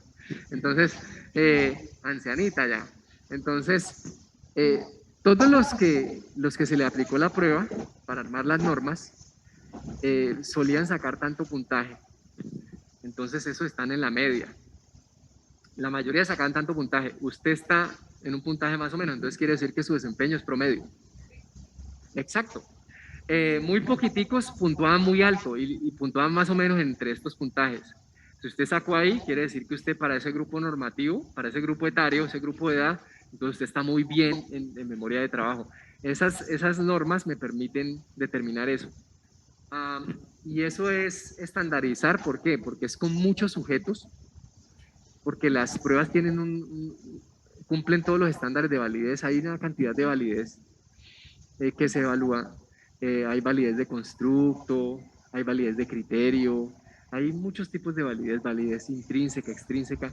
Eso lo hacen personas que son expertas en psicometría. Entonces, estas pruebas ya están comprobado que miden lo que dice medir, que miden lo que dice medir.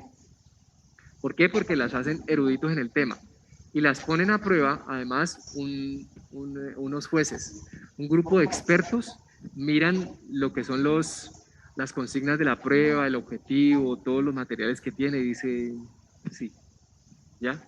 Y después la aplican y sí discrimina. Si se la aplico a 100 personas, no todas sacan lo mismo, sino que dice, estas van bajito, estas van promedio, estas van alto. Entonces, discrimina, ¿ya? Estas además tienen el componente cultural y esto se validó con personas de Colombia, de Medellín. O sea que usted va a ver, ella debe estar allí. Entonces, porque si se le aplican a personas de Estados Unidos o personas de otro continente, es probable que aspectos culturales de las preguntas que se hacen aquí sesguen, ¿ya? Bueno, dicho eso, aquí entonces tengo estas tareitas. Por ejemplo, esta tareita se llama la Torre de Hanoi. Esto de pronto ustedes lo han visto en algunos cursos o hay unos programitas por ahí en internet que hacen esto, pero de manera digital. Entonces la idea es pasar esta torrecita acá con unas restricciones. Estas fichitas, pasarlas acá. Aquí hay una que es como de como intermedia, pues. Entonces yo no puedo pasar 2 fichas de una, sino que tengo que pasarlas de a una. Y tienen que quedar así, en esta configuración, de la más chiquitica a la más grandecita, abajo. ¿Listo? Y tengo que hacerlo en el menor tiempo posible. Entonces hay como unas restricciones. Para yo poder hacer esto, en el menor número de intentos, yo tengo que planear, ¿sí o no? O si lo hago a lo bruto, ahí me puedo quedar todo el día y empiezo a violar hasta las normas. Entonces la Torre de Hanoi tiene que ver con la planeación. ¿Esta hace parte de una función ejecutiva, sí o no? Es una habilidad de la función ejecutiva. Bueno, listo. Ahora, aquí hay otras. Por ejemplo, esta. ¿Qué dicen? ¿Coja a Valentina de cobaya o no? Sí. A ella le encanta eso. A ver, entonces vea, en esta tarjetica hay como cosas, ¿no? Hay una casa, una peineta, una correa, caballo. Y esas cosas que hay allí están como siluetas, no tienen color. ¿Para qué? Para que no entre otra variable que puede ser ruido, que es la carga perceptiva. Entonces está lo más básico de lo más básico. O sea que si yo le señalo esto, ¿esto qué es? Está como loca, ¿no? Bueno, es un peine, mijo. Bueno, entonces aquí yo voy a hacer una tarea. No, eso no es un peine. Es un yesquero, no es un yesquero. Bueno. Entonces, vea, yo lo que voy a hacer, téngame acá. Yo voy a señalarle unos objetos en una secuencia, por ejemplo. Hágale usted. ¿Listo? Esa es una secuencia sencilla. Ah, ya, la cojo así más bien. Es que ustedes saben que uno de hombre tiene que hacer una cosa al tiempo, muchachos. Eso no lo puede negar uno. A ver. No vi. Mira, te metí. No, muchachos, vea, yo preparé esta clase con tanto amor para que venga Valentina y se me tire todo el procedimiento. Profe, que haga de cuenta que soy una paciente. ¿Sabe por qué no le repito la secuencia? Porque yo no la recuerdo. Cuando uno está haciendo la aplicación como neuropsicólogo, uno tiene la secuencia en un cuadernillo, donde uno la puede ver y ella no la ve. O sea que él siempre está bajo control, ¿no? Uno sabe todas las respuestas. Pero si a uno lo ponen a hacer eso, pues eso es difícil, ¿ya? Entonces vamos a hacer otra, pero ponga cuidado. Sí, profe.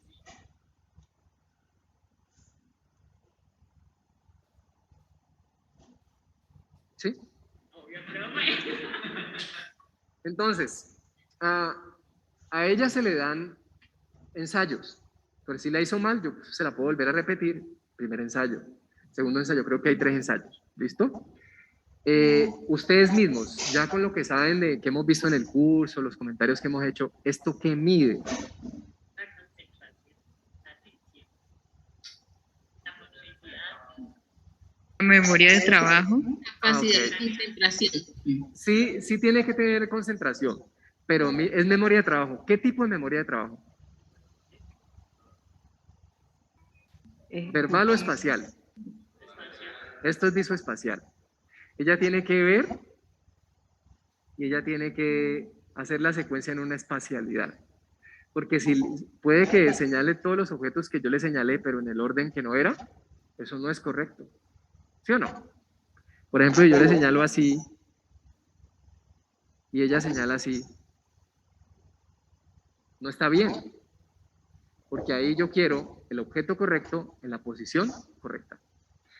Nosotros hemos diseñado en el semillero de investigación, nosotros tenemos una línea de estudio que se llama neurociencia cognitiva. Entonces hemos desarrollado un software que sirve para mirar este proceso, pero a través de un juego que se llama Juego Serio. Entonces tenemos una tarea desarrollada que se llama Minero Rico y mide este proceso y te arroja después un perfil, pero automáticamente el software lo arroja de tu rendimiento. Quizás en algún momento del semestre les pida a algunos de ustedes que me colaboren participando en esa prueba para unos pilotos de validación que estamos haciendo. ¿Listo?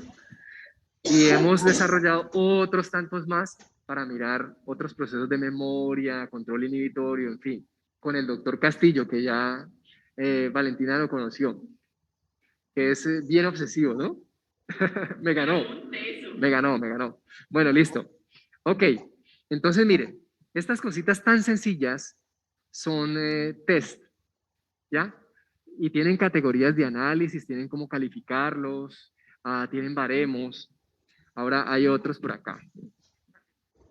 Este ya la pilló, este. Entonces, este es un test, se llama tarea de tipo Stroop.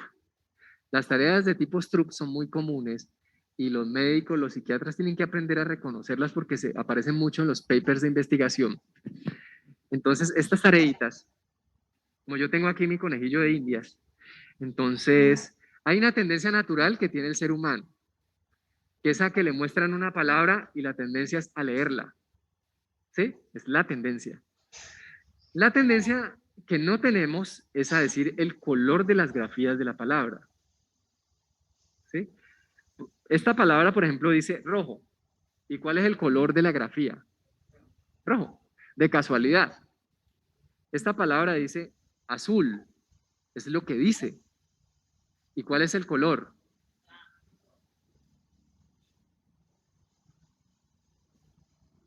Rojo. ¿Sí ve? Ok, eso fue tierno. Bueno, entonces, ¿qué es lo que pretende la tarea? Que usted inhiba la tendencia natural. La tendencia natural es leer. Y que cuando yo le esté señalando las palabras, usted diga el color en que está pintadita la palabra. ¿Se entendió? Entonces, ahí que estamos midiendo, muchachones. ¿Qué parte de la función ejecutiva?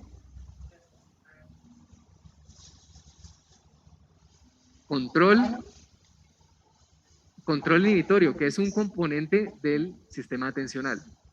Entonces, vea, ¿quién la quiere hacer? ¿Sí? Esa pelada, a ver. Profe, ahora me va mal entonces estas pruebas psicológicas. Para mí esta tarea tiene un sesgo. Para mí tiene un sesgo. Y es que mire que café está en color café y negro está en color negro, pero café y negro no es tan diferente. Pictóricamente se parecen. Entonces la tarjetica para mí podría estar mejor elaborada. Desde acá. A ver. ¿Qué tengo que decir en color? No.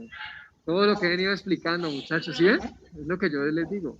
Cuando uno no se concentra no puede. Profe, no le digo el ensayo, está trasnoché preparando esta clase y me la está saboteando. Entonces, cuando señale la palabra, ella tiene que decir el color en que está pintada la palabra. ¿Listo? La parte pictórica. Rojo, café, verde, azul, negro y rosado. Rojo, negro. Ya, va bien, ¿cierto? La peladita. En dos, en dos. Lo único malo fue la crianza. Le hicieron falta como unos 5 chancletazos de más y ya hubiese quedado bien. Vea, deje eso quieto. ¿Quién le dijo que cogiera ahí? Bueno, acá. Entonces, muchachos, esta tiene un elemento diferente. Mire que hay unas palabras que están subrayaditas. Esta, por ejemplo. Entonces, voy bien, voy normal. Aquí usted, cuando dice el color del que está pintado. Verde, rosado, rojo, café, azul. Bueno, listo, pero cuando llegue a esta, es que yo de aquí no estaba viendo bien. Cuando llegue a esta, lee la palabra. Entonces, inmediatamente uno tiene que romper una inhibición y volver a la tendencia natural. Entonces, vamos acá. Verde, rosado, verde, café, azul, rosa. ¿Ya? Esta pelada así, mejor dicho, la reventaste total. ¿Cuál es la que se va a desmayar? No, pero eso ya ahí sería muy difícil. Esta no sirve. O sea, sí. Para medir control inhibitorio, que si hay pruebas para control inhibitorio que tengan en cuenta Daltónico.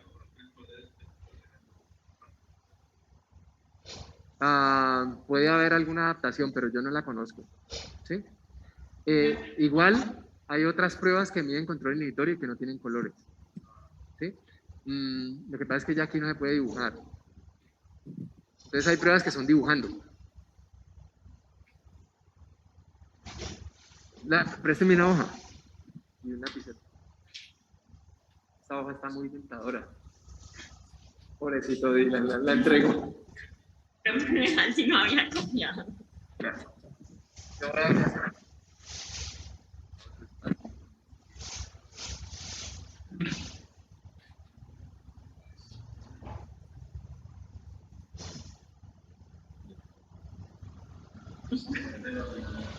Estos muchachos solo ven bobadas en las cosas. A ver. Entonces yo le pongo este modelo. Este es un modelo que le doy y le pido copiarlo. ¿Sí? Le pido haga una copia aquí abajo de este. Hágala, por favor.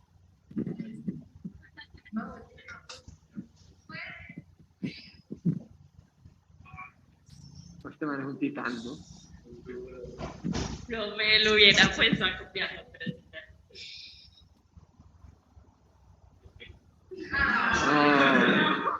Llámelo a urgencias. Llámelo a urgencias, por favor. No, esa prueba es de contacto con la realidad, Dylan. Está roto de contacto. No, mentira, venga. Entonces, vea lo que hizo Dylan. Exponiendo las miserias de Dylan. No, mentira, este es un desempeño muy bueno, ¿ya? Porque yo le dije copiarlo y lo copió. No se trata de que él tenga talento, pues, gráfico, ni nada de eso, no. Ahora,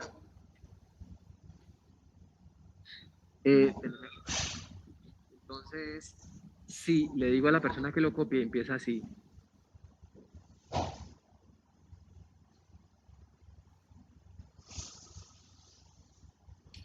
Esto.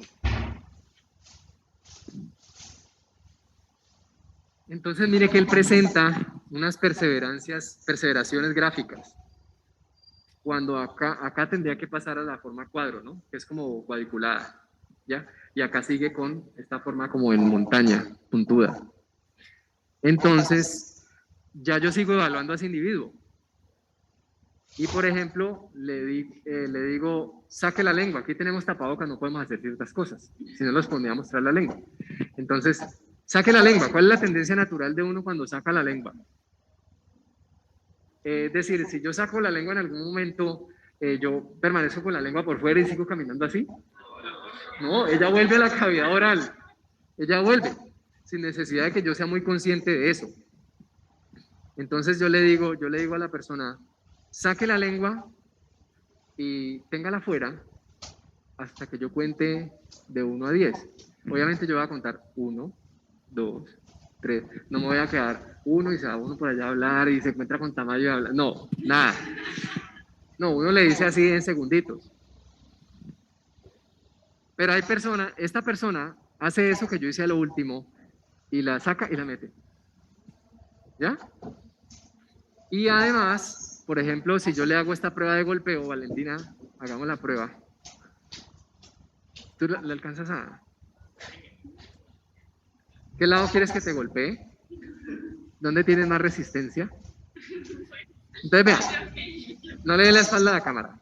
Entonces, vean, cuando yo le dé 2 golpecitos a la mesa, eso tiene que ver con el paradigma go, no go. Go, no go. Si yo le doy 2 golpes, usted le da 1. ¿Sí? Ella es así casi siempre, llevando la contraria. Y cuando yo le dé un golpe, usted le da 2. Entonces ahí va.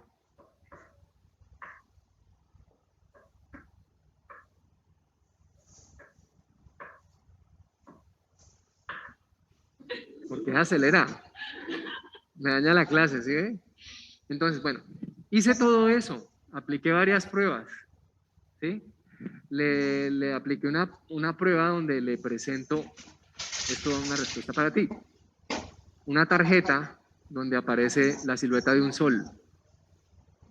Y en otra tarjeta aparece la silueta de una luna. Son diferentes, ¿no? Pictóricamente son diferentes. Así no estén coloreados. Y le digo al individuo, siempre que aparezca la tarjeta de una luna, vas a decir sol. Y siempre que aparezca la tarjeta de un sol, vas a decir luna.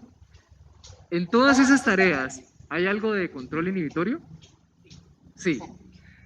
Y en esa también me sale mal. ¿Cuál es mi conclusión? Independientemente si podía hacer las tareas tipo Stroop que tenían los colorcitos y todo eso, mi conclusión es que yo debo explorar en esa dirección porque probablemente tenga compromiso de estructuras que rigen control inhibitorio. Y si me topo con la neuroimagen y veo, hombre, en la base, en la región orbitomedial del prefrontal, se ve una mancha extraña, entonces yo digo, este paciente me está presentando un síndrome disejecutivo que compromete estas estructuras. ¿Listo? No necesariamente tiene que haber color. Hay muchas otras. Esta pelada así. Ya ahí sí le ganó a doña Melba, ¿cierto? No, no, no, no, no. No, pero espérate. La que me dije ya soy yo. Esta es una muestra. La va a estudiar. Entonces mira que esta tarea tiene unos mazos de cartas. Entonces, este es un mazo. Vaya mostrando las cartas, yo les tengo aquí. Esas cartas tienen variables. Mire que usted la puede mirar por número. ¿Cuánta hay aquí? Uy, saben contar estos pelados, no es berraco, sola. ¿En qué color y qué color tiene esta? ¿Y qué forma? ¿Sí? Eso fue un golpe que se dio hace días. Rombo. Entonces, mire, yo puedo analizarla por número, por color y por forma. ¿Ya? Y eso después me sirve para clasificarla. Entonces yo tengo acá. Este es un lugar donde yo voy a poner las cartas. Esto va a estar aquí horizontal. Como les digo, va a haber un momento en donde damos técnicas de las neurociencias, donde yo traigo esto y aplicamos algunas. Nos dedicamos más tiempo. Entonces yo le digo al sujeto, vas sacando cartas del mazo y vas poniéndolas en un lugar que tú intuyas que la puedes poner. Y yo lo único que le voy a decir al sujeto es correcto, incorrecto, correcto, incorrecto. ¿Qué tiene que hacer él? Vulgarmente pillarse cuál es el criterio que yo estoy utilizando para decirle correcto, incorrecto. Entonces, por ejemplo, ahí, correcto. Ahí yo le dije, espérate, ¿cómo te queda mejor? ¿Así? Listo, ponela. Correcto. Correcto. Correcto. Incorrecto. ¿Por qué? Hasta aquí yo estaba manejando qué criterio. ¿Ah? Bueno, listo. A ver. Tiene toda la razón. Yo puedo cambiar de criterio cuando a mí se me venga en gana. Y usted va a saber solamente con que yo diga correcto, incorrecto, lo único. Entonces usted va a tener que... Listo, entonces. Bueno, sigamos. Dije incorrecto.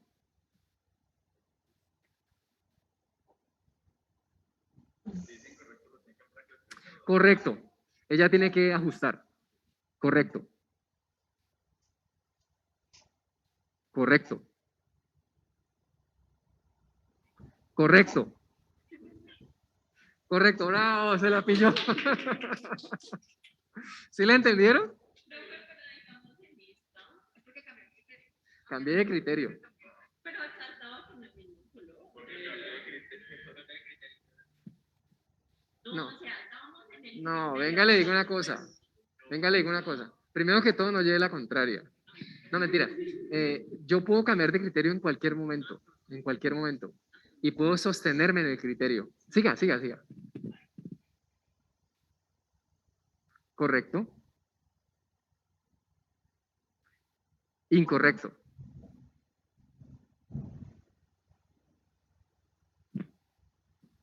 Incorrecto.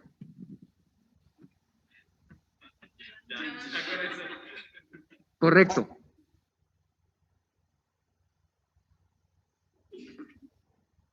Correcto.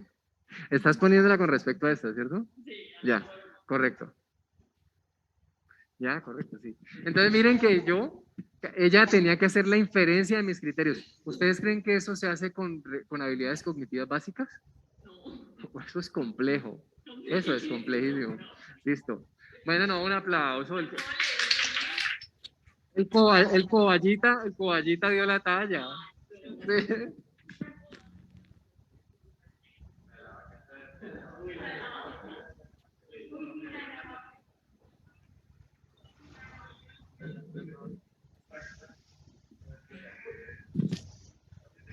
Bueno, muchachos, y así, hay una serie de tareas en esta, no le puede llamar maletín, pero es una cajita, en esta cajita que han sido reunidas para que unas sean más sensibles a mirar la funcionalidad de la corteza prefrontal dorsolateral o medial u orbitaria.